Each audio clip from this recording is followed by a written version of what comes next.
નમસ્કાર મિત્રો, વિડીયોમાં તમારું સ્વાગત છે। હાલ ગુજરાતમાં ચારે બાજુ વરસાદી માહોલ જામ્યો છે, ત્યારે આજે અમદાવાદના અનેક વિસ્તારોમાં વરસાદ થયો હતો। હવામાન વિભાગે રાજ્યમાં ભારે વરસાદને લઈ અને આગાહી કરી હતી। ગુજરાતમાં અનેક શહેરોમાં સામાન્યથી લઈ અને ભારે વરસાદની આગાહી કરવામાં આવી છે, ત્યારે અમદાવાદમાં પણ આજે ભારે વરસાદ વરસ્યો હતો। અમદાવાદમાં સેટેલાઇટ, પ્રહલાદનગર અને એસજી હાઈવે બાજુ વીજળીના કડાકા ભડાકા સાથે ભારે વરસાદ થયો હતો, ત્યારે ભારે વરસાદથી શહેરની અનેક સોસાયટીઓમાં પાણી ભરાયા છે। હાલ ગુજરાતમાં હવામાન વિભાગ દ્વારા ભારે વરસાદની આગાહી કરવામાં આવી છે।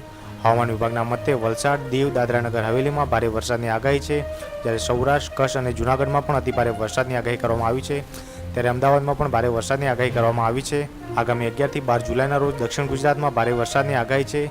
આ સિવાય ગાંધીનગર, ખેડા, સાબરકાંઠા, બનાસકાંઠામાં પણ આજે ભારે વરસાદની આગાહી કરાઈ છે।